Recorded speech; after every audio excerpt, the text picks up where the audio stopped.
Good evening, everyone, and thank you for joining us for another edition of Raising Vibration Radio and Journey in Consciousness. My name is Reverend Raven, and I'd like to introduce our other host, Tammy Lucente. Go ahead, Tammy, take it away. Good evening, everyone. Nice to be with you all again on this Saturday evening. Tonight, we have the very lovely Suzanne Munson. She's a traditional historian, but she's also a metaphysical historian. And I think we're going to have a really interesting evening. We're going to get into Thomas Jefferson being channeled. I apologize. I just got a jar there. So with no further ado, Suzanne, I apologize for the delay there. Thank you very much for joining us tonight. And maybe we can just start out, if you could just tell us a little bit about what got you into this Thomas Jefferson channeling. Well, it all started, I think, in 2013. My husband died in February of that year. And I went on two parallel journeys. One was a journey of writing traditional history using traditional methods and resources, books, writings, and so on, footnotes, bibliographies. And that took a lot of time. At the same time, I was on a metaphysical journey. I wanted to know where my husband had gone. I wanted to know where we all go. And once we get there, what do we do? And what the overall scheme of things was. So just a few small questions I had. A few small, minor questions. Yes. And so I was on a parallel journey. I wrote a traditional history book. It was a biography of Thomas Jefferson's mentor, George Wythe, who was a signer of the Declaration of Independence and one of the most revered of the founding fathers. And so I went on a lot of writing retreats. So for some reason, I couldn't get much done at home, even though I lived by myself. But I'd look at dust balls or plants that needed watering and things like that. And so I would just take myself away all by myself to quiet places to write. Mm-hmm. So I went to a writing retreat in Bath County, which is one of my favorite places in the world, Virginia. Mm-hmm. And there were other writers there, and we were supposed to display any books that we had published. And so one of the writers had written a book called Friends in High Places, as in ghosts. Yeah. And so she claimed to be a medium. So she was the first medium I had ever met in person. And so I said, Katie, do you think you could channel my late husband? He had been gone 6 months at that point. Mm-hmm. And so she said, yeah, probably could. She's an amateur medium. She's not a professional, but she somehow has the gift and has taught herself. So we were sweet mates, and she went in her room, closed the door, and I just gave her his name. I didn't give her anything else. And she came back a half hour later with a notepad filled with notes, and she described him perfectly. Oh. So I went home and told my children, and of course they were incredulous. And so then after that, I had joined this group called, then Tammy is a member of the same group, called the Institute of Noetic Sciences, founded by astronaut Edgar Mitchell to bridge science and spirituality. And the speaker was Irene Kendig, who had written a book called Conversations with Jerry and 7 others I thought were dead. And I bought the book, and the readings, there were 7 readings in there with her mother and various friends and family. And it was a very compelling book. And it won a lot of national book awards, an international book award, and 4 national awards. So I thought, well, if this medium is good enough to have an award-winning book written about her readings, then maybe I'll call her. Mm-hmm. So I got up enough nerve to call her. It felt strange at first. Yeah. And I live in Virginia. She lives in Indiana. And so the way we arrange things is that we set up a time. She calls me at that precise moment, and I put my phone on speaker.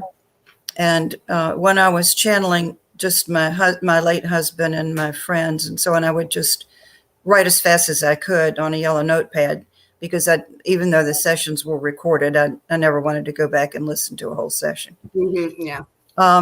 So anyway, that went on for a while. And so I got the idea. I said, well, if we can channel regular people, normal people, why can't we channel somebody famous? I've already written about Thomas Jefferson, and I'm really curious about his ideas about what's going on today. So I asked Jana, the medium, Jana Anna, if she had ever channeled historic figures, and she said that she had. And she had done so for some writers, but I never got any more information about that. So I made an appointment with her. This was right after COVID hit, and I had some extra time on my hands. I was isolating. It was a perfect project. So this was March of 2020. So we scheduled a time, an hour, and she called me at that precise moment. Only this time I had my laptop going and I would type really, really fast. So she said, well, what do you want to do today? And I said, I want to talk to Thomas Jefferson. And so she didn't miss a beat. And she thought it took her a couple of minutes to get acclimated to what I wanted to do. And then she began to channel an entity that she claimed was Thomas Jefferson. And so I had, before I embarked on the project, I went on Amazon and I found the names of living authors of Jefferson books who were scholars, genuine historians. And I tried to find their emails if they were attached to universities. And so I found some emails. And so I presented this as a class project. If you could ask Thomas Jefferson, if you could talk with Thomas Jefferson today, what questions would you ask? And so, and I presented this as a class project. I said I had taught some Jefferson history at the university level, which was true.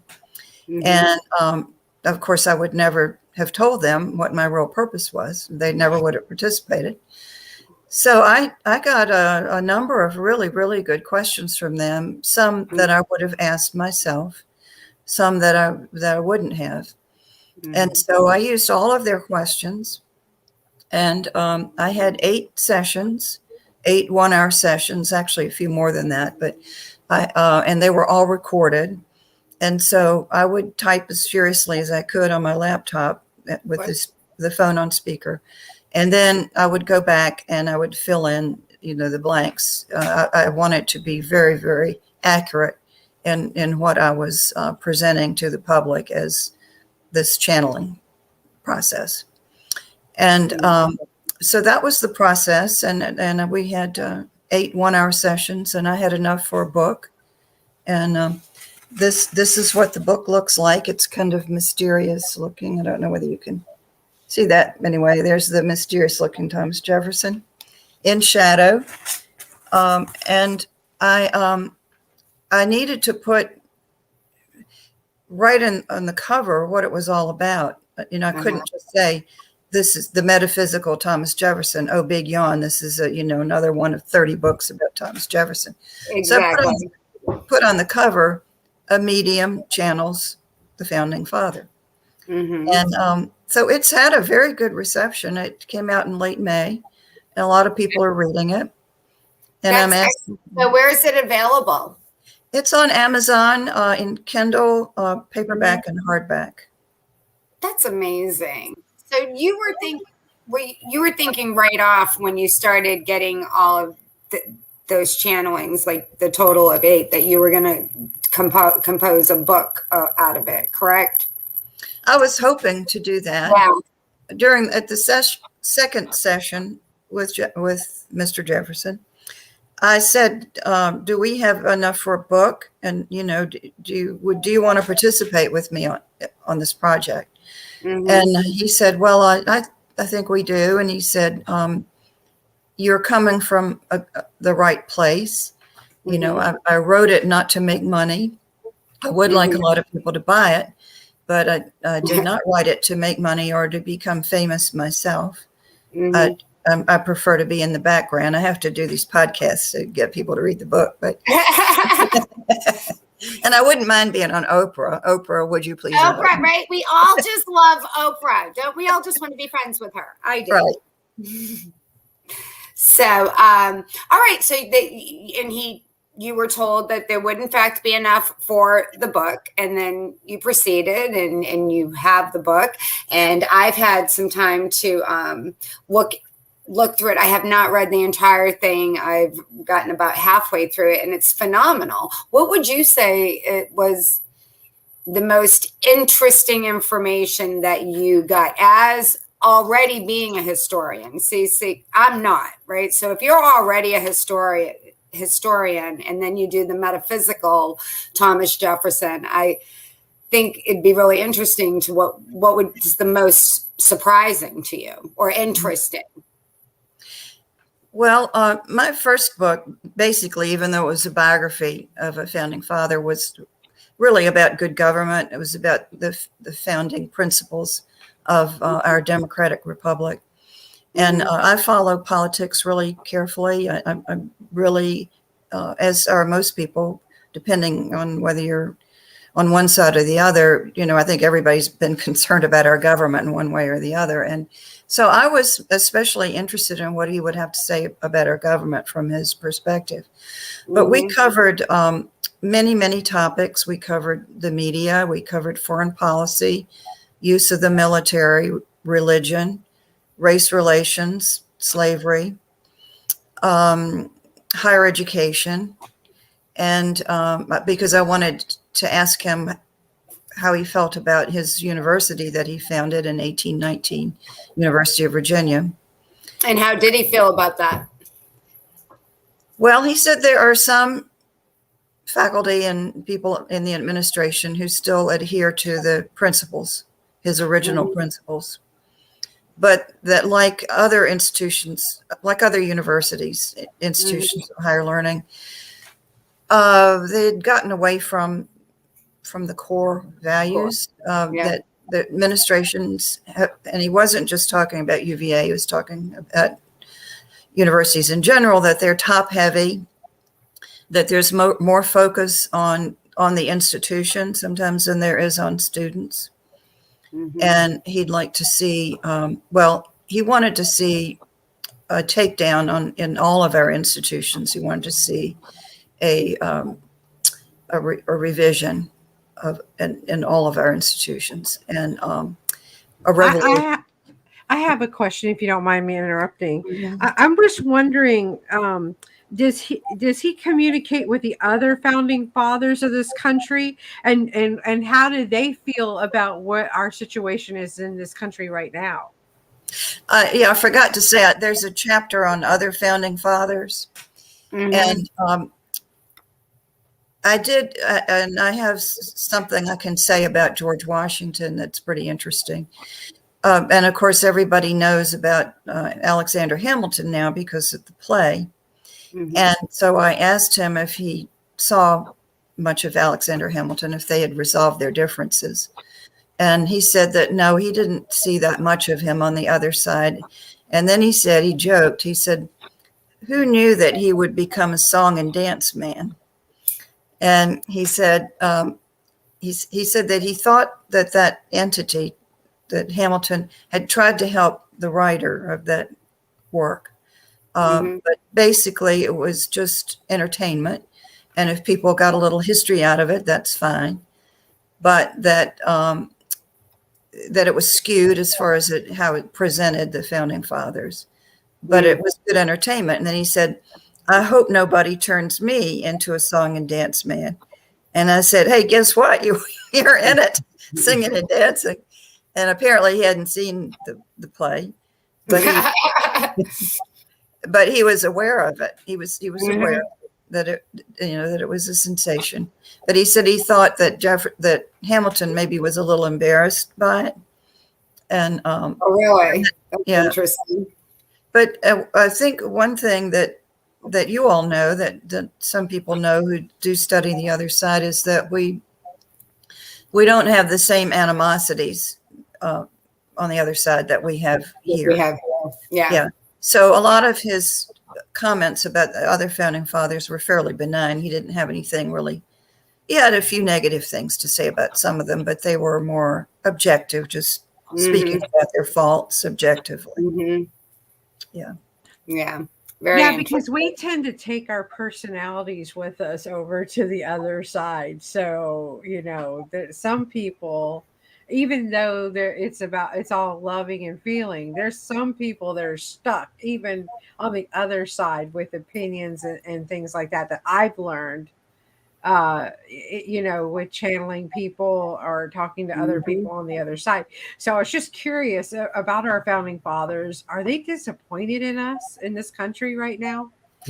Well, I didn't talk to any of them but Jefferson, and he is very disturbed by what's been going on. And I'm not just talking about this administration or the more recent administration.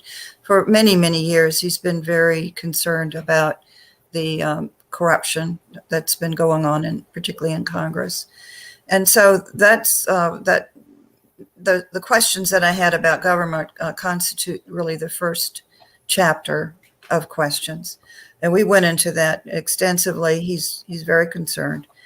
And so I can read a few highlights of that. Right. That would be lovely. So I said, what is your greatest concern about American government today? He said, corruption, self-interest, and conformity. He said, and this is my little joke that I give talks on government. And so and I usually end the talks with a little joke, but he would agree with this joke with Robin Williams, who said that congressmen should wear sponsor jackets like the NASCAR drivers. So we can see who owns them. Oh. And he would agree with that. Yes.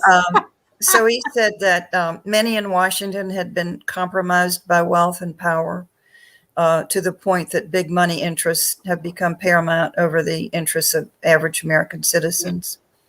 He said our grand experiment as a democratic republic, a government of the people, by the people, and for the people, has gone awry. He said the founding fathers left good building blocks for government. And he said, we had them mostly assembled when I departed. Looking at these building blocks now, I see they have been reassembled in ways that we did not intend. The structure has lost its power, its purpose, and is very far from the original design. We are seeing chaos at times now, but this is a purge. It needs to happen. And he calls for a revolution by the people, not of war, but of integrity. Mm-hmm. And he said it's essential for, he was saying so many negative things about our government going downhill. Finally, I said, can't you say anything positive? I can't have a book that's totally negative. I said, surely you could see a little light at the end of the tunnel. And I said, towards the end, like the 8th session or something, I said, okay, well, what would you do if you were president? What would you do if you were in Congress? And he said that if he came in as president now, he could do very little because there would be too much opposition to the reforms that he would want to make. He said that he would start in Congress if he could. And he said that it's very important for this revolution to take place. It needs to be a revolution of ethics. People need to wake up as to what's happening behind the scenes. And that if he were in Congress now, he would form a small circle of integrity, the people who are in there to serve the people and not themselves, who are in there to for the greater good of the American people. And that hopefully that circle would enlarge with time. And as it got larger, they could bring about the reforms that are needed. And then someone from that circle could run for president, himself or someone else, but only when they could get reforms through Congress, which he said is not possible right now. So basically, he's telling people to wake up and that we've been asleep for a long time. We've not been, I'm talking about the average person of goodwill who's not radical on either fringe, but the average common sense person, these are my words, but I'm kind of paraphrasing it, really needs to wake up and participate more in the government and see that reforms are made. Is that worldwide too for even other political places all around the world? Do they need to wake up too as well? Is there corruption everywhere in this great big planet that we live on right now? Well, as you know, our grand experiment as a democratic republic and our Constitution were copied all across the world. Mm-hmm. But we've seen these democratic republics fall apart through dictatorships, lots of corruption in lots of places. There is not a perfect democratic republic in the world. And I guess, England might come sort of close, but, they've got their problems too. And so he didn't comment on the world situation, on other countries, except as to how America is relating to the world right now. And he's not happy about that. Not happy about our foreign policies, not happy about our use of the military. I would imagine. Yeah, I kind of agree with him on that too myself. I would. So what did he have to say about the foreign policy? You have a whole chapter on the military, media, and foreign policy. I'd like to hear some of that. Would you mind sharing some of that with us, Suzanne? Well, all presidents go in wanting to focus more on domestic issues, but they end up spending most of their time on foreign policy. Mm-hmm. And he said that the misuse of our military has been a major problem in recent years, that that our military was set up to protect our way of life, to protect our shores, to protect Americans. But instead, we have invaded other cultures and invaded their ways, disrupted their ways of life. And we have created many enemies in that process. And he said that the military has gotten to be kind of a welfare system. It's, a giant employer. And for some people, it's an employer of last resort. These are my words.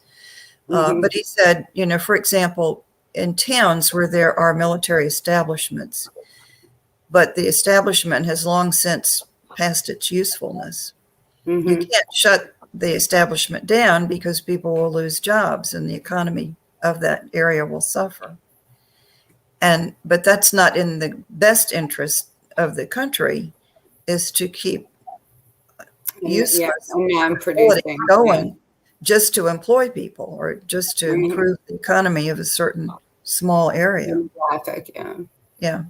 But people are afraid to make those reforms because they'll be called unpatriotic and they will lose their election the next time around. And he says we're really in a bind. It's hard. We're in like a thicket. You try to get out of the thicket and you are impaled on the thorns, that things have gotten so complicated in Washington and in politics. Well, let me ask you this, Suzanne. So in your channelings anywhere, was he able to share with you any likely outcomes of current times, like in the next couple of years or anything? Was that at all channeled or discussed? No. We just talked in generalities. Mm-hmm. I was just curious. I don't know how clairvoyant he is. He said, there needs to be a revolution. He said, I don't know how it's going to take place or when, but it needs to happen. And he also says that he walks in his foreman spirit. He walks the halls of Congress that used to be sacred. And we would be amazed by the confusion that's reigning there. But he says that he tries to whisper in the ears of the new people and remind them of their vows. And is he received? Did he note whether or not that's received at all? Like, do people maybe not know it's him, but does he have awareness as to whether or not he's making an impact? he says there are some in Congress that are there to do a good job and who are bipartisan. He didn't use bipartisan, but I think that's what he meant. Mm-hmm. Who are there to serve the American people, not themselves so much. And I mean, as far as the people that he whispers in their ears, did he allude to whether or not he thought that they even received or could acknowledge that they were being communicated with, or did things like that not come up? No, most people are not like us. They don't go out of their way. No, I'm sure no. I mean, I think what I understand from Spirit is they might like give us an idea. Like somebody might say, Jefferson wants us to go back to the Declaration of Independence. He wants us to go back to the Constitution and actually read those documents, not just pay lip service to them. So let's say he whispered in somebody's ear about, oh, well, maybe I ought to go back and read the Constitution. Maybe I ought to go back and read the Declaration of Independence and, see what was said there. Stuff like that. I think that's what people do to normal people, Mm-hmm. We get an idea. We're not quite sure where it came from, but we act on it. Like my mother. It's kind of interesting that he's walking the halls and I wonder with nudging, I mean, how much impact he's actually making. Like I find that very interesting. And I'm sure he's not the only one nudging people, and it's just interesting. Yeah. Well, some people have a gift. They sense when a spirit is around. Like my present husband is much more attuned to that sort of thing than I am. I guess I'm just thick-headed. I don't know. So I have to use a medium. But when my mother is around, he knows when she's around. And but I don't. But I'll have a thought of her. I remember when Mother and I used to walk and see the butterflies and so on. And I think that's her whispering in my ear. Mm-hmm. Yeah. But I can't sense her presence. I'm not that good. And isn't that interesting? And your husband he can sense your mother's presence. And did he ever even meet your mother? I'm just curious. Oh, no. Isn't that interesting? She's been long gone. Mm-hmm. Yeah. Very nice. No, she likes him. She likes him. Well, what else did Jefferson allude to? So what is his take on, well, I know there was a lot in there about equal rights of women and slavery and things like that. Did you want to talk about that a little bit tonight? Yes. One thing I had to explain in the beginning of the book is that, had I written the book, well, first of all, let me just say, in the beginning of the book, I say there are only 3 ways you can look at this book. I wrote it, the medium made it up, or somehow we're hearing from somebody from the other side who's presenting himself as Thomas Jefferson. Mm-hmm. And so then I knocked down the first 2. I said, well, first of all, I have the recordings to show that I'm the one asking the questions. The answers are coming from somewhere else. They're coming through the mouth of the medium. So then we get to the medium, and she majored in elementary education. She hated history as a subject. And she knew very little Jefferson personal history. She knew he was a president and he wrote the Declaration of Independence, and that was about it. Mm-hmm. So I said, you can either accept it as a work of fiction or somehow it has the ring of truth. And if you can only accept it as a work of fiction, read it anyway, because these are things that Jefferson would likely say. Mm-hmm. And I did not write his observations, Scout's honor, and I've got the tapes to prove it. So it's either Jefferson or it's a very clever medium, a very, very, very clever medium. I wonder what his spiritual journey was on this planet. Okay, well, yeah, yeah. So let me talk about that next. But the first question was about women and slaves. Yeah. And so what I was getting to is in the first chapter, I had to explain that, well, had I written his words, I would have written them in very stilted language, 18th century language. But the language that came through the medium was modern. He used words like ego that were not used in his day. And also, he had a sense of the disempowerment of women. And that sounds like I wrote, those observations. And, some people say, oh, that's just you, But honestly, I didn't. He had not only the disempowerment of people of color, but of women in his day. And he talks about that, how he was a product of his environment. Of course, we had to put him on the spot, the historians and I, about slavery, his views about slavery, and about the inequality of the races and so on. And he said, I was not making excuses for myself, but I was a product of my time. I believed virtually the same that everyone else believed about, well, women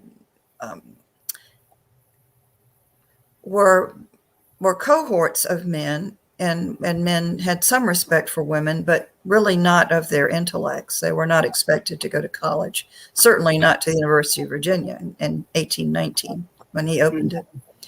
And then he said that he had to come to terms with his very ingrained prejudices about people of color that he had absorbed as a product of the 18th century. And he said if he were to come in today, he would not have those feelings whatsoever. He would be a product of our consciousness. But he said the consciousness of the 18th century was very limited in many ways. Now, what the founding fathers did with our government was awesome, and that was timeless, and it was inspired, he says, by forces greater than themselves. And so I wanted to say that in terms of women, he did come through several times talking about that. And again, that had a modern sound to it. Now, about religion, I don't know how many of the people here tonight know about the Jefferson Bible, what's called the Jefferson Bible. But toward the end of his life, Jefferson was accused of being a deist or agnostic or non-Christian. And of course, he had a kind of a universalist look or view of God. But he did admire very much the teachings of Jesus Christ. So what he did in his later years was he took the Gospels, only the teachings of Christ. And he did a cut and paste job on the Bible. I think he had strips of the Gospels that he would put up and compare them in various languages. And he was a scholar, so he knew some Hebrew, he knew some Greek, Latin, so on. So he put together his own book called the Jefferson Bible, which is a stripped down version of the life and teachings of Jesus. He took out miracles and supernatural things that he thought detracted from the teachings. And so that book called the Jefferson Bible, it's the life and teachings of Jesus of Nazareth, something like that. You can get it on Amazon. It's on Amazon. I have several copies. And so I asked him about that. And I said, are you glad you wrote that book? And he said, yes, I'm very glad that I took time to do that, to bring out the truth that was in that book. And he said, the spirit, the energy of Jesus is very present in this world, on this planet, but not so much in churches. That of course, he traveled in France in the 18th century, and there was still gross corruption in the church at that time, starting with really before the Renaissance, but it got really rotten in the Renaissance for any student of history. And so he saw the unholy alliance between religion and government and the nobility, very unholy, based on power and wealth, unholy alliance. He did not want that to take root in America. And so he is given credit for writing the first religious freedom law in America, which was passed here in Richmond, Virginia in 1786 over great opposition, I might add, from the conservatives, and who liked things just as they were, with their church in charge of things in Virginia. That was Church of England, Anglican Church. And they discriminated against the Baptists and the Presbyterians and the others. They would have discriminated against the Jews and the Muslims, but there were too few of those at the time, to bother about. But mostly Catholic, it was very anti-Catholic view that Virginia had from day one, based on the politics of England. And so he said that Christ has withdrawn his energy from most churches. And here's what he said about that.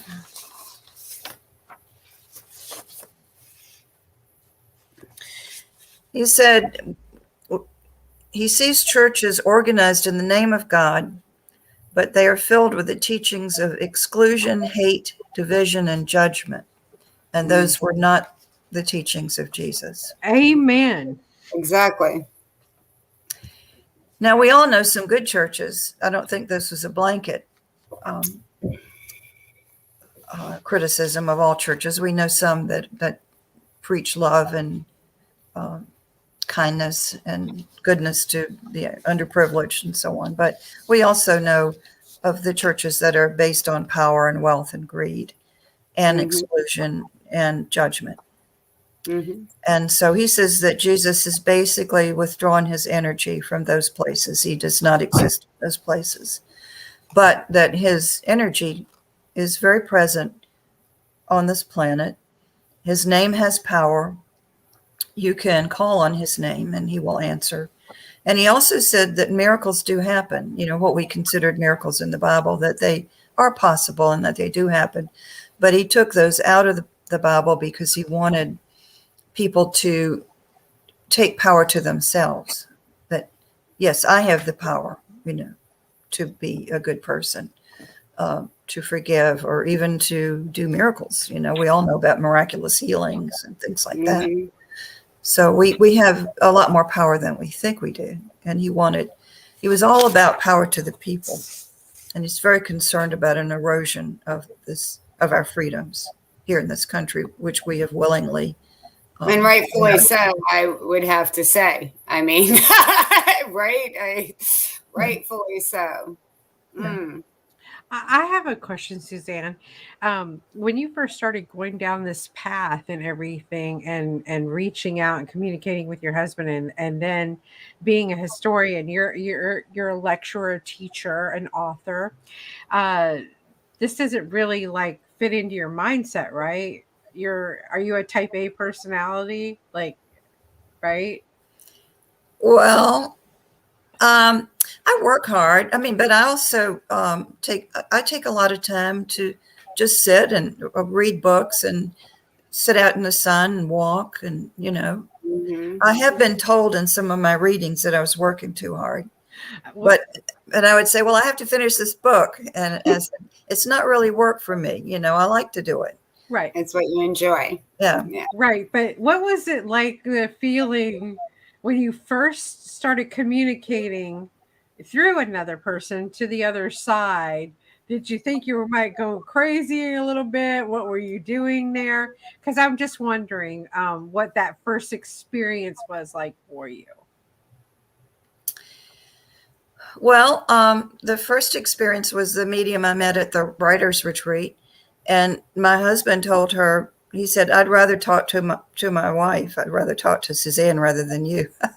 And so I said, well, I don't know how to do that, and I may never be able to do that. But when I made the appointment, the telephone appointment with the medium, I wanted to talk to my husband. And yeah, I was nervous. It was strange. And but after a while, I would check in like twice a year to see what was going on with him. Mm-hmm. And then I lost a dear friend, and there were 3 of us who were best friends. And so the 2 of us who survived, and my friend Debbie, she knows that I use mediums, talk to the dead. And I said, Debbie, come over to my house. We're going to call up Phoebe, and we're going to dial up Phoebe. And so she was on for the ride. So she came over, and of course it was a little, and I conducted it because I was very comfortable then with the medium. And I said, we want to talk to, and of course I gave the medium no warning who we wanted to talk to. So we wanted to talk to Phoebe, our friend, who died recently. And so she came through, and we learned what she was doing on the other side. We learned about some concerns that she had with people that she had left here. And that when we knew about those concerns, we were also concerned about the same people. And she talked about that and gave us a lot of insight into some difficult situations that we knew about that were very specific to her. The medium could not have made it up. Mm-hmm. So then I said so Debbie, Debbie she's not into all this. And so, but she was beginning to get into it because it sounded like we had gotten our friend online. So then we had a little extra time, and I said, well, Debbie, why don't you take over and ask a question? And so the medium said, do you have a brother?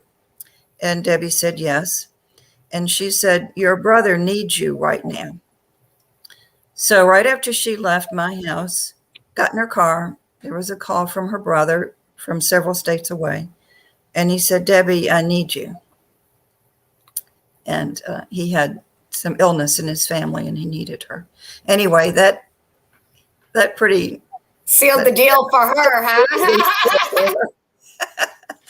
And then I also have asked some other friends to call this medium or connect with her about I had a friend who connected with her mother. They had a strained relationship in life. And she felt that, and she's a really smart person. These are not kooky people. These are highly professional people. And so she felt that she had talked with her mother.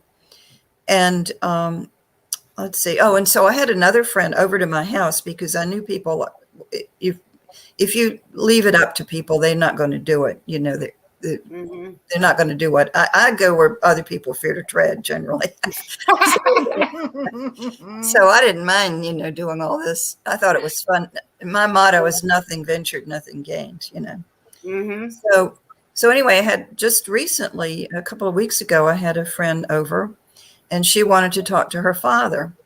And so I got things started and I said, now I'm going to leave you in this room and I'm going to close the door and here's a notepad and write down whatever you want.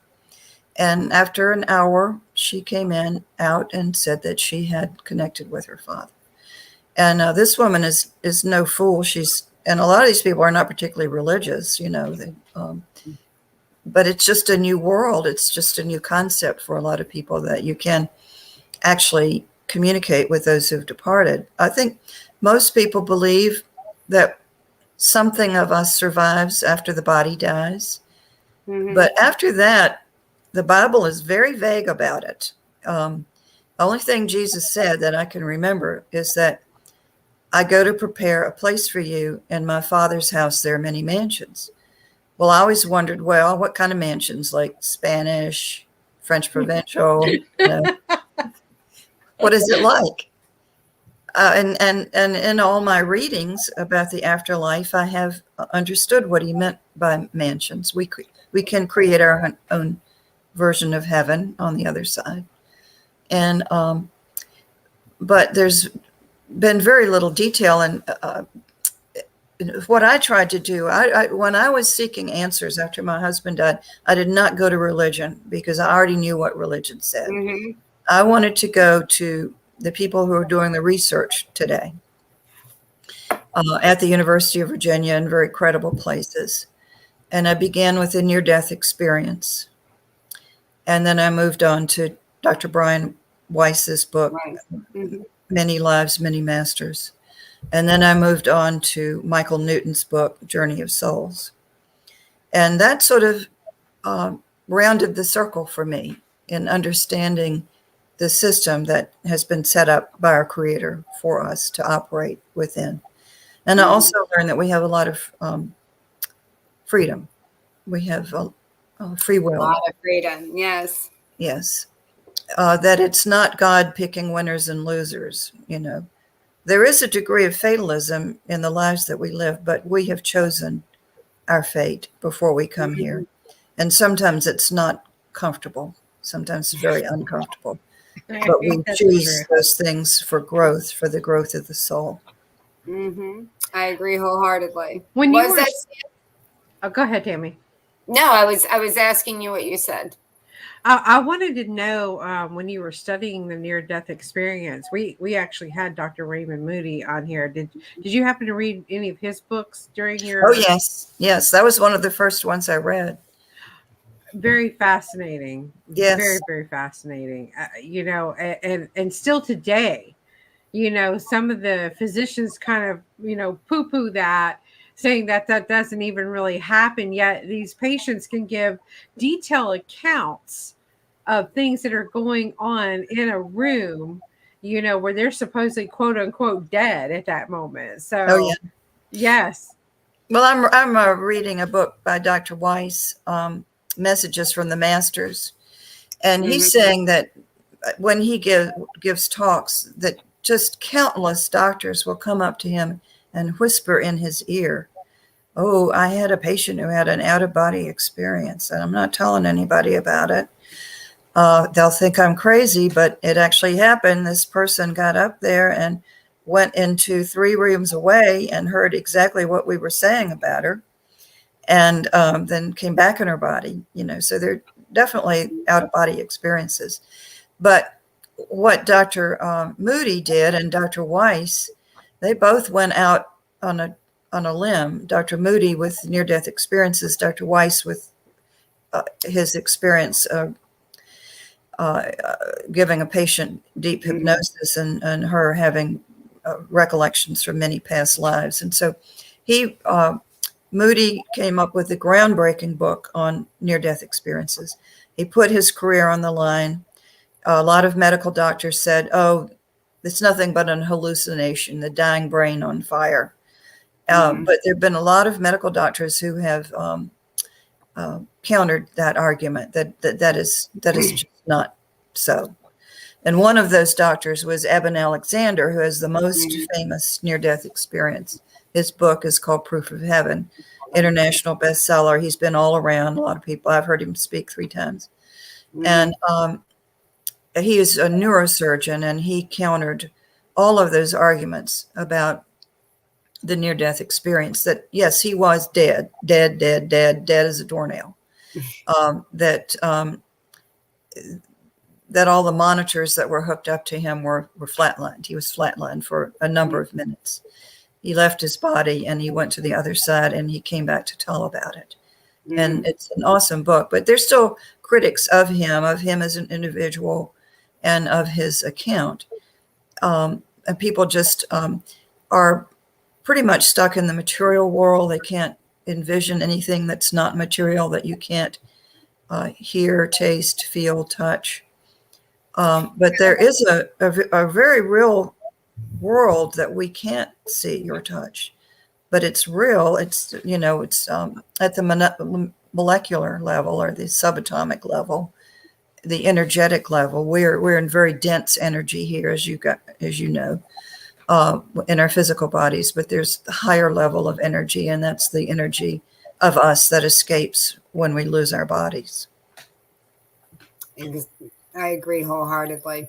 I think when you say, though, in the past 15, 20 years, I think there has been a substantial shift in people being more open. I don't mean all the masses, but I'm saying it is much more open. People are talking about things like the doctors that you were just mentioning. They might be whispering and saying they don't want to say anything, but eventually they're talking to their colleagues through the years, and they're all having these experiences. This is becoming much more mainstream. And, I live in the world of paying attention to this all the time now. But once upon a time, I didn't as much. And I know it's like a transitional kind of thing. And you come into more awareness, and your consciousness shifts as a result of that.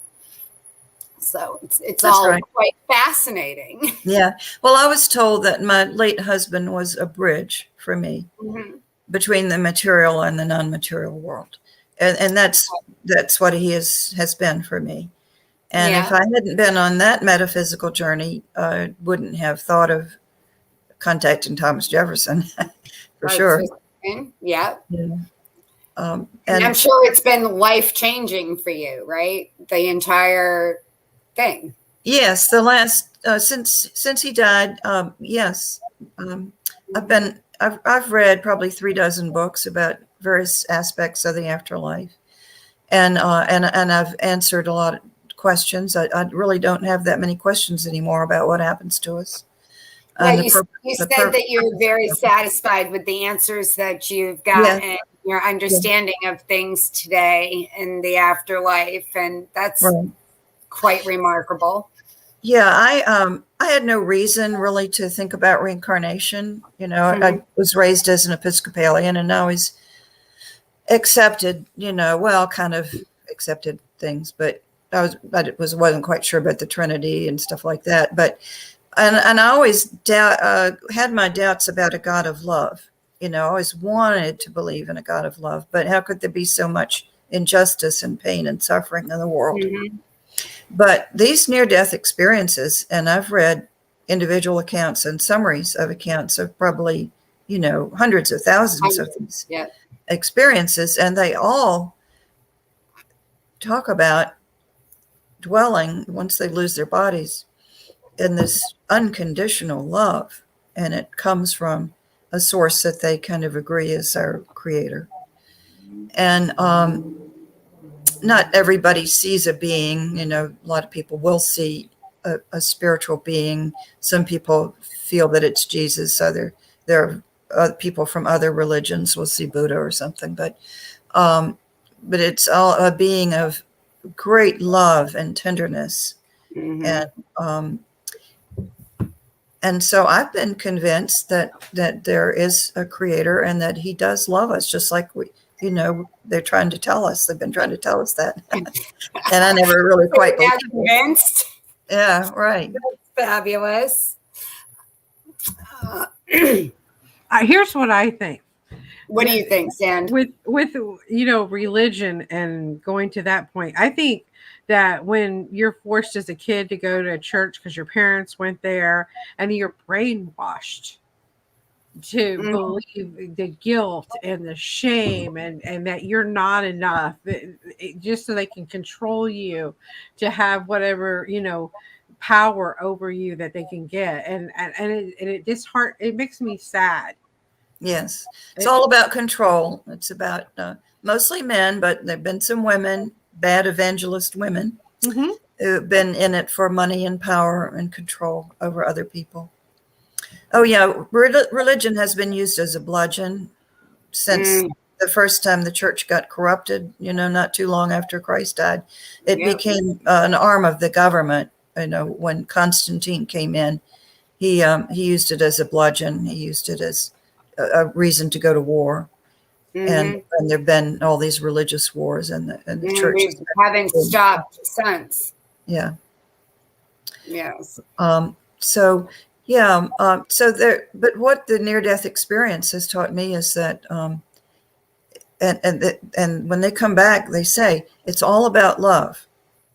We're here. The only reason we're here is to learn to love and to be kind to one another. and this is a nursery. This is kindergarten where we are right now. The earth is kindergarten. I always say we're trying to learn how to play nice in the sandbox together. That's not true. throw sand in each other's face and share our toys. Yeah. But let's see. Ms. Edie, I can't remember. Betty Edie. Yep. Yeah. Anyway. Yeah. What was it? Something by the light?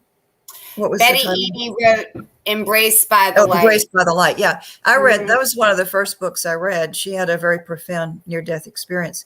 And I actually copied a paragraph from that book and I've already planned my funeral, which I hope is like 15 years away. But anyway, in my funeral notes, I have that paragraph from Betty from Embraced by the Light. And she says that what she learned on the other side is that it's all about love, and it's about little acts of kindness. Not, you don't have to save the world, but just a smile, a compliment, anything to ease the burdens of other people. And that's what it's all about. That's why we're here, is to learn to love. And one thing I've had to do is be less judgmental. And, just we're all God's children, even if some of us are wrong about things. But yes, that's a great one. We all, we're all about the judgment, even on ourselves. Yeah, exactly. That's the hardest one. It's easy not to judge other people, but boy, letting go of the judgment of oneself is the hardest thing to overcome. Yeah, and those are old tapes that we get if we have judgmental parents, but also if we've gone to a judgmental church. Shame and guilt. We all know, they dish that out. It's deeply embedded in us. I mean, the imprinting is real. It's right. I think it takes a constant conscious effort for me anyways, I call it deprogramming and reprogramming. And really, is that my truth today? Is that within me, or is that coming from some preconceived idea or false belief that was established someplace that I've just been carrying around? And I find and have through the years that often, very, very often, it's all of that, and it's like, okay, release that. And then, more and more come into my understanding of the nature of reality, and it's ever expansive. It's changed amazingly over the years. But very, very interesting. Sandy, what you got going on backstage there? Well, I don't have any questions yet, but I'm totally digging this conversation. I'm just right there with you. I kind of want to, I almost feel like when you're talking about unconditional love and helping and supporting everybody, I felt like Elvis Presley might have been the second coming of Jesus Christ, because he was always loving and giving people things and helping out complete strangers, right? Well, it would be really cool to channel Elvis. I know that. I was thinking that. Why don't we just channel Elvis? Well, I might have started something here. People say, well, who are you going to channel next? Like Abraham Lincoln? And I said, well, I admire Lincoln a great deal, but I'm really more interested in the founding fathers.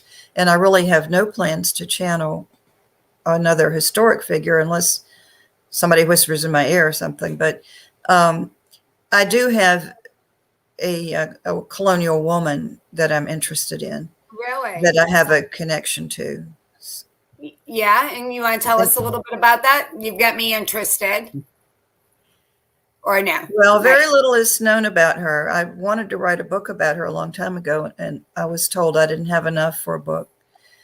But I did reach her through the medium, and she has a very interesting story to tell. I've got a lot of books on the shelf. Unpublished books. I've got a book of poetry and a novel that I wrote a long time ago that I never did anything with, and a book I'm working on now that's back to traditional history. And so if I live long enough, I might try to channel this woman and see what she has to say to us. She has some things to say. Well, Now, I think history is a really neat thing because if we pay attention to it, I like history. I took world history. I took everything I was required history and then went beyond that. It's a playbook. If we pay attention to the past, what they went through, we can take that and change what going forward, learning from their mistakes. It's like a written map on how to succeed, but you got to be willing to pay attention and learn from those mistakes of the past. Right. So you were asking about some things that surprised me in the readings. Well, there were. Well, I never knew what was going to come out, so so it was all surprising. But being a historian, I meant, like, what was surprising with all your background as a historian? Well, each chapter has an a factual lead-in. Jefferson on slavery, Jefferson on religion, and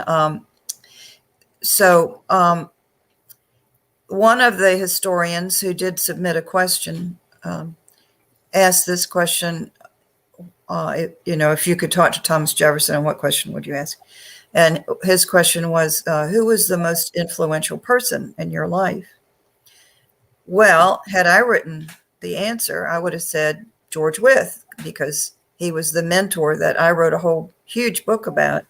It was, it's called Jefferson's Godfather. The man behind the man, George Wythe.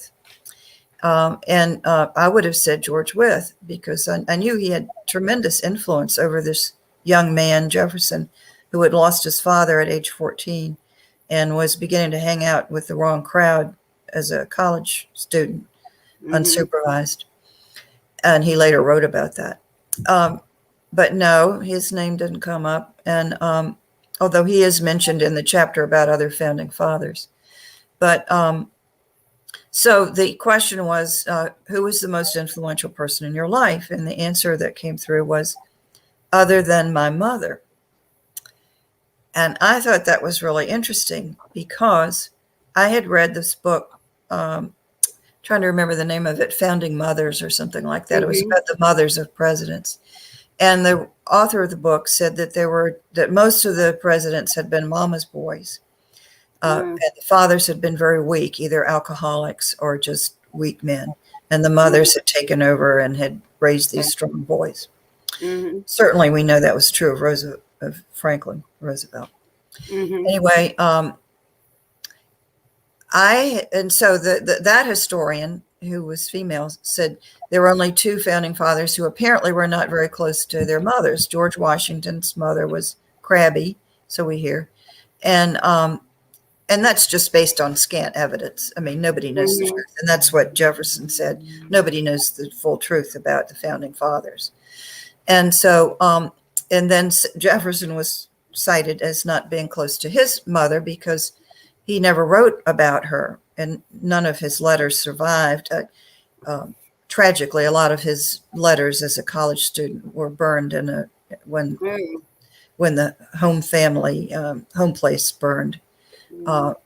When he was a young man. So I'm sure he did write his mother, but anyway, so he said that his mother had her problems, and maybe that's why he never wrote about her. I think she might have had some mental problems. And he said, but she gave me a great gift, and that was she would listen to me. Whenever, as a young boy, whenever I had something to say to her, she would stop everything that she was doing and lock eyes with me. And he said, and listen. And he said, you never know how important that is to a child to be listened to. And he said that was, one of the greatest gifts that he had been given, that it gave him courage to go on with his great ideas. Of course, he was a genius, I don't know what he was saying at age 7, but was probably pretty smart. And of course, he was a good student. He absorbed knowledge. Another thing that surprised me was I asked about some of the other founding fathers, and I asked first about George Washington. And he had been Washington's vice president during the first term. So he was pretty close to Washington at that time. And he said that they've made, as we have done with the other founding fathers, but particularly with Washington, that we've made frozen icons of these people. Certainly we've done that about Washington. That they were human, they had their foibles. He said we were all bastards in our own ways. Yeah. And he said that Washington was suffering from, and here's a modern term that he used that was not used in his day. He said Washington suffered from PTSD, post-traumatic stress disorder. That, and of course, Washington didn't just fight in the American Revolution, which was dreadfully bloody, but he was also in the French and Indian Wars and some very, very bloody conflicts there. Yes. And because of all the blood and guts and gore, he still was living that life to an extent. It was in the back of his mind. And he said that Washington wasn't always present to him, to Jefferson, that he seemed to have one foot in another place. But that Jefferson, whenever he had a question about use of the military, he would always go to Washington with those questions because he was an expert in that. But that he felt that he had not only physical discomfort, but he had some mental anguish as well left over from all the blood and guts. Another thing that was very surprising, this is probably the most surprising thing in the book, and the part that skeptics will find at least credible, but I didn't make it up. It really happened. I think it's so cute how you keep prefacing things that way. But continue. Anyway, so I believe you, just for the record. So naturally, we had to put him on the spot about slavery and race relations and so on. And a lot of us know about the story of Sally Hemings. There's a lot of people listening tonight who probably don't know that story. But Jefferson lost his wife when she was fairly young, complications of childbirth. She had had some stepmothers and had been very unhappy as a child with the stepmothers. And so she made, and this is all factual, this is history, real history. So on her deathbed, she made Jefferson promise that he would not marry. And he was only 39 years old.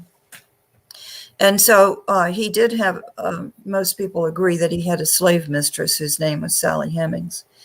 And it always annoys me when it's assumed that he was like some of our other presidents cheating on his wife.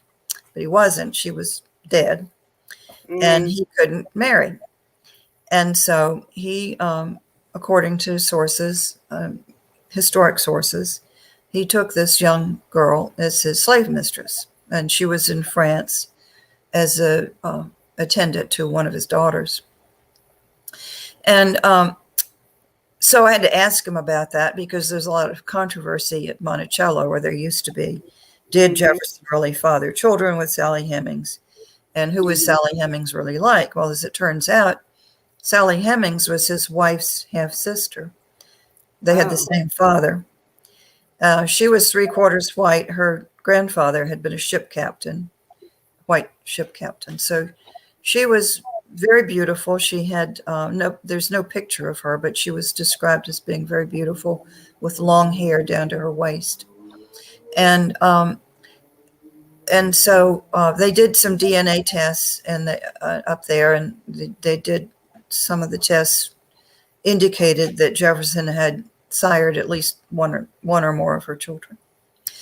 So I had to ask, naturally, this is a burning question right now, Jefferson as slave owner, and that has eclipsed his great legacies in other ways. And he's apologetic about it. He should have freed his slaves. But if you read my book, I give, there's a chapter on that, and there were financial reasons where he felt that he couldn't free his slaves. They were all financial. And He was not a rich man. Now, George Washington was a very wealthy man, and he was able to free his slaves after his wife died. And of course, they couldn't wait for her to die. But anyway, because he didn't need his slaves as collateral for loans. He had a lot of land, and he had a whiskey operation, and he was a rich man. Jefferson was greatly in debt and couldn't free his slaves, or felt he couldn't for that reason. Anyway, be that as it may, I asked Jefferson about Sally Hemings. And he didn't seem to want to talk about her. And so he said something like, "We're no longer wearing that costume from that life." He said, "I interact with her now, have great respect for her, but we interact in a different way now." And he really didn't want to. He said, "I have run that scenario in my mind ad nauseum about their relationship and during his lifetime." And he said, "I really don't care to rehash it anymore." So, but then I still had to probe, did you have any children with Sally Hemings? And again, he seemed kind of shy about it. And he said, well, there was an attraction there. There was a physical attraction, and it was easy to seed her. Wow. So then, this is the crazy part. So the language went back to the current time, the grammar, like to cedar, huh? That's interesting. Yeah. So then the medium said that a woman's voice was trying to intervene. And she sounded like a slave woman. Could it be a slave woman? And I said, yes, we're talking about Sally Hemings. She was a slave. And what I understand from what I've learned about the other side is that there's like a green light over there when you're thinking about them. They know that you're thinking about them, or, somehow they know that. It's all telepathic. They can read our minds. Anyway, so she somehow knew that we were talking about her, and she intervened. She chimed in. Excellent. Right. Oh, so what did she have to say about all of this? She said, "Oh, you say you respected me and all that, but you were two-faced." And she said, "We had a Jekyll and Hyde relationship, that you respected me in private, but not in public. You could never acknowledge me in public." Oh. And I said, "Well, did you have any of his children?" And she said, "There was one that I knew for sure that was his because it had his nose. And there was one that was who was born, who was practically white and looked exactly like Thomas Jefferson." But a lot of the Jefferson descendants, refused to believe that. And they believed that another member of the Jefferson family had fathered those children. So she said, "I'm not sure about the other children." She said some could have been his. But as a slave woman, as a purchased product, I was passed around. So, but then she said, "I have no regrets now from my place in spirit." She said, "I know that I made a difference." Oh, and that's powerful. True. That's true because her story is being told at Monticello. Now, it was not told until recent decades, but everybody's interested in Sally Hemings who knows anything about the Jefferson story. They always ask, the interpreters, "Oh, where was Sally's room?" and blah, blah, blah. And so the story of this enslaved people is being told now at Monticello. And I think Sally's legend, her story, had a lot to do with that because people were fascinated by it. Now, what happened was Jefferson, whatever their relationship was, had kept it very private. People up on the mountain at Monticello knew that these things went on. But it had not gone public yet. And Jefferson had a bad side. Well, he hired a publicist to say some bad things about a political rival. The publicist wanted a government job. I think he wanted a post office job after all that was done. And Jefferson didn't give it to him. So the publicist turned on him, and he wrote articles about the slave woman who was Jefferson's mistress. And so there was this huge scandal in Jefferson's lifetime about that. And then it sort of died down until the 1970s. And a woman named Fawn Brodie wrote a book about a biography of Jefferson. And then she stated explicitly that she thought that he had fathered children with her. Well, that blew the top off of everything back in the 70s. Yeah. And people were talking about it and, debating about it. And this was before DNA. And eventually they did some DNA tests. But she did, according to the medium, again, either this is somebody is presenting as Sally Hemings is speaking from the other side, or the medium is making it up. I have the tapes to prove that I did not make up this dialogue. And so that was one of the big surprises in the book. And it's in the book. Really interesting. Yeah. I like that, how she chimed in too. Mm-hmm. That's helpful. So you actually recorded that in the book also?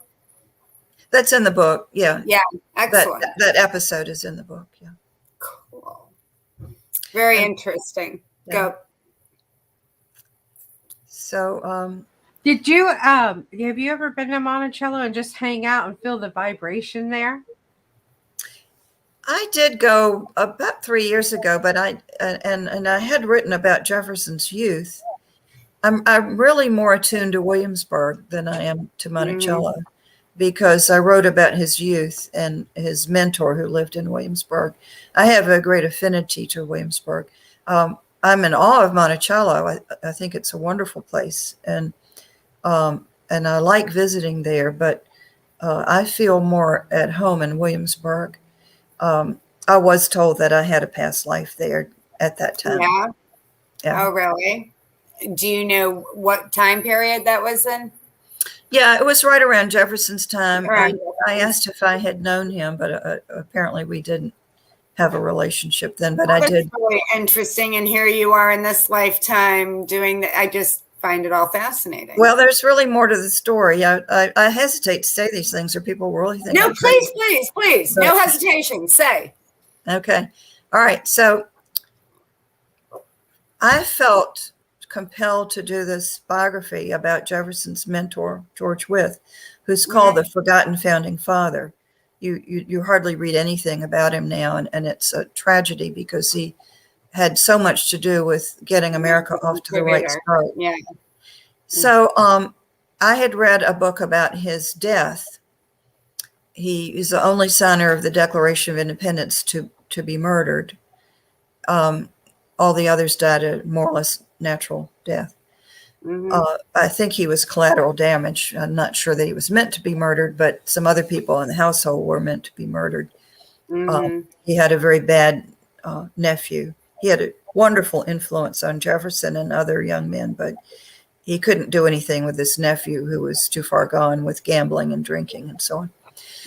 And so the nephew had found his will, and he found that there were some African-American former slaves in the will who were to receive part of George Wythe's estate. But the nephew was to receive a good bit of it. He was named after George Wythe. But if he survived them, he would get their share. He would get their banknotes and various and sundry other things.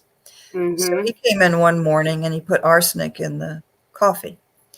And a young man who was in the will died drinking the coffee. The faithful housekeeper drank it and got ill, lost her sight. It went up, whether this nephew meant for it to go upstairs or not, to Wythe. It did make its way up there with his breakfast. And it took him 2 weeks to die. And so anyway, so this book was about his death and the trial. It was a miscarriage of justice with the nephew and so on. And so I read that book, and in the process of reading it, I said, but this guy was wonderful. Why don't we know more about him? Somebody needs to write his biography.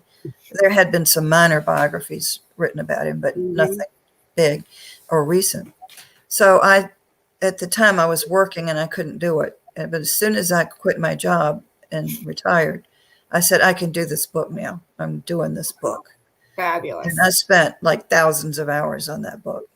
And so then I decided toward the end of the book, I couldn't put any channeling in the book. I did put a little bit of something that I could back up historically.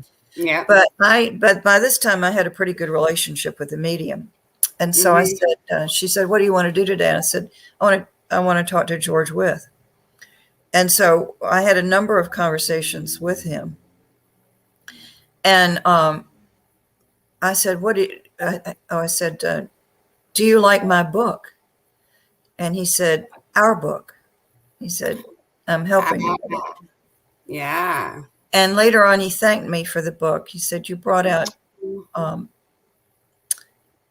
I don't like to use the word my feminine side, but my less aggressive side or my more humanitarian side. I brought that out. And I did use one thing he said. I said, what do you want in the book? He said, well, why don't you put yourself in the book? I said, well, I don't know how to do that. I mean, how do I do that? He said, you need more feminine energy in the book. And so I said, oh, okay. So I still didn't know what to do with it. And so finally I said, how do I know you? I feel like, did I know you back then? And he said, yes. And the medium had already told me that we had had a relationship, that it was like brotherly, sisterly. I kind of think I might have been his sister-in-law. I'm not sure, because he was very fond of his brother-in-law. And he said, I used to come over to your house in Williamsburg and, I would drink tea or brandy or whatever. And we would talk politics and we would talk the news of the day. And he said, I never could acknowledge your ideas, but you gave me some of my best ideas. Oh, really? Yeah, because you were a woman in that lifetime as well, right? Yes. He said, my male friends, if I had said I got this from Miss So-and-so, it would have never discount it. Isn't that amazing? And you got recognition, though. Right. So then I said, oh my God, I must be writing about myself. I know. Isn't that amazing? So the only thing I used that he said that he wanted in the book was that we are all in this together, that what affects one person affects everyone. Yeah. And so I have in the book that he created a ripple effect, his teachings, that he was a wonderful mentor, and the students that he taught went out to mentor other students in ethics, in even anti-slavery views, Yeah. No, understanding that even if you didn't free your slaves, you understood that it was evil. And he had tremendous, and I maintain that he not only founded America's first law school, but it was America's first training school for future statesmen. He set out to train our first group of leaders in this country. And we could easily have gone the wrong way with the wrong leaders who did not value what the founding fathers had, the great gift that they had given the American people, all the freedoms that are in the Constitution and so on. And so he had tremendous influence. And I said, it's like a ripple effect. It's like a stone thrown in a small pond. The one stone in a small pond can make a huge difference. And at that time, we only had 13 states, and he had an enormous influence on the 13 states. He saved the Constitution during its ratification rounds here in Virginia. And he was called the Godfather of the Declaration of Independence for his mentorship of Jefferson. A lot of things that have been lost to history. And so I felt that it was very important to write about his legacy, and I teach about all that at the university level. And so I think that's part of my I'm so mission. glad that you did do that too. I mean, especially if there hadn't been a really good documentation of that done thus far. Amazing. So that book was pure history. I didn't make anything up or use anything from channeling that couldn't be backed up. But I feel like that's my mission in life, is to be a writer and a teacher right now. At this point in my life, I've paid my dues corporately. I've done that, been there, done that, and I don't want to do it anymore. And I like to write and I like to teach now. But I don't teach. Well, I didn't teach anything woo-woo with that first book, and I'd still give a lot of talks from the first book. Now, I am giving talks about the Metaphysical Jefferson, but with all of the provisos that I've given you, there are only 3 ways to look at it. I wrote it, the media made it up, or we're hearing from somebody. And so that's how I begin my talks on that. And I let people decide if they want to be skeptics, fine. You can be a skeptic, but the things that are in the book are still important. They'll make you think. Yes, exactly. Yeah. It's coming from somewhere. Right. I mean, where? Susan, this has been a really interesting evening, and you've done an amazing job explaining the metaphysical side, both sides of the history and the metaphysical side. It's been really, really interesting and very unique. This is just a very unique twist on things. I really have enjoyed it. Sandy, how are you? Yeah, I'm totally agree with you. It sounds like we need to have Jefferson and his mentor back on this planet right now. Elvis. I want to know what Elvis is going to say. But really, I think we definitely need to have Jefferson. And I'm sorry, what was his name again? His mentor, the one that George Wythe. Yeah, we need to have those two back on this planet right now in a political seat, helping us to gain that back again. Yes. Yeah, and I think all of us that are listening tonight or in the future broadcast, don't sit there. I've been a bypasser and not been a political person. In fact, I even started a degree back when I was younger. I was going to go for a poli-sci degree and get into politics, but then I learned they lie, and I got out of it right away. Right, like I can't do this. But really, I ditched my responsibilities. Because we do have a responsibility, and I think you brought that out tonight with the woo-woo, which is, it's all one, it's all part of the whole. Right. Yeah. So thank you. Well, it's been an interesting journey, I'll say that. Yes, it seems like it. Yes, very much so. Are you going to be doing any talks anytime soon, or can people see you? Yes, our Tammy and I have a friend, Tom Coates, who's kind of in charge of our IONS group, Institute of Noetic Sciences. And he has asked me to speak to that group on November 20th. Oh, wonderful. Yay. Yes. And I actually had a DAR group ask me to speak on the book. I said, are you sure you know what you're getting into here? Who is that? A DAR group, Daughters of the American Revolution. Oh, that would be really fabulous for you to go do that one. I mean, you could open up some minds a little bit more. Yes, definitely. Oh, this has been a very interesting evening. I've so enjoyed it, Suzanne. I hope you've enjoyed spending some time with us. I really have. I've thoroughly enjoyed it. I had no idea it was going to be an hour and a half, but we certainly used every minute of it. We most certainly did. That happens every week. Yeah, it goes by really quick and everything. So we posted everywhere about how to get to Amazon and buy your book. Actually, you got a couple of books on Amazon. The George Wythe book and the Metaphysical. Is there any more books on Amazon that you've written? Not yet. I've got a volume of poetry that I'd like to publish. Nice. And I have a novel that I wrote a long time ago, but I need to go back and work on it. I do want to publish the poems. I do want to get around to that, but I'm also working on another history book. So, but I'm also trying to relax and have fun. Yes. Well, when you get that done, please come and be a guest on our show so we can get it out there and talk about it and everything like that. And I'm so thankful for the insight that you brought tonight. It was so beautiful. The reminder that we all have a part to play. That's right. We do. Yes, indeed. Thank you so much for having me. I really, really enjoyed it. Oh, and Tammy, I'll see you at Ions. Yes, you will. Yeah. All right. Well, Tammy, would you like to close us out tonight? Well, I'm just going to say good night, everybody, from all of us here at Raising Vibrations and Journeys in Consciousness. Until next week, we'll see you then. Good night. Good night, everybody.